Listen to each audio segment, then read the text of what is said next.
Hi, my name is Christina, and I'm a registered dietitian and research scientist at OmegaQuant, and I'm here to go over your results from your trans fat index. Your trans fat index is a measure of trans fats in your red blood cell membrane. These fats are called 18.1 and 18.2 trans fats, and they are primarily from industrially produced trans fats in processed foods. So when we measure the amount of these trans fats in your red blood cell membrane, they can only have come from food. They do not come from your body. We don't make these trans fats. And so this is a really specific marker of diet.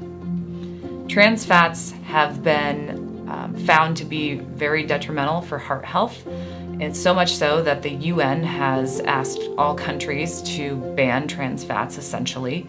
And the US is phasing out trans fats out of the processed foods in this country. And by 2021, they should be out of our food supply, which is great news. And here at OmegaQuant, we have actually seen over the last 10 years that trans fat levels in the samples that we've analyzed have decreased by 50%. So as trans fats have been taken out of food formulations, we have seen a decrease in blood levels.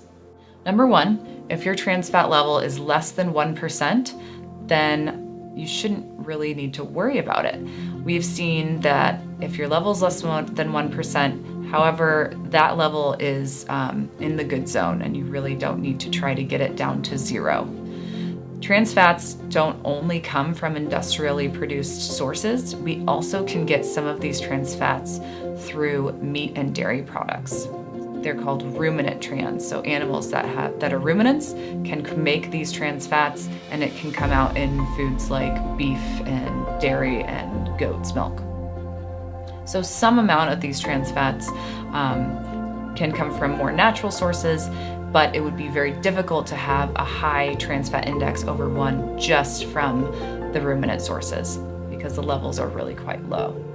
If your level is greater than 1 and you don't eat processed foods currently, you might still have trans fats that are mobilizing from your fat stores. So throughout your whole life, you may have been storing up these trans fats, and now as you don't consume them anymore, they still may be getting into your bloodstream and your red blood cells because they were stored up. So we think of that as leaking out of your fat, and in that case, you really can't do anything more to change your diet. You could double check and make sure trans fats aren't hiding in your diet somewhere in processed foods such as baked goods or microwave popcorn, but it's more likely that your level will slowly continue to decrease over time without having to change anything. So in that case, we would recommend testing every 6 months to a year to make sure that level is indeed going down and not increasing.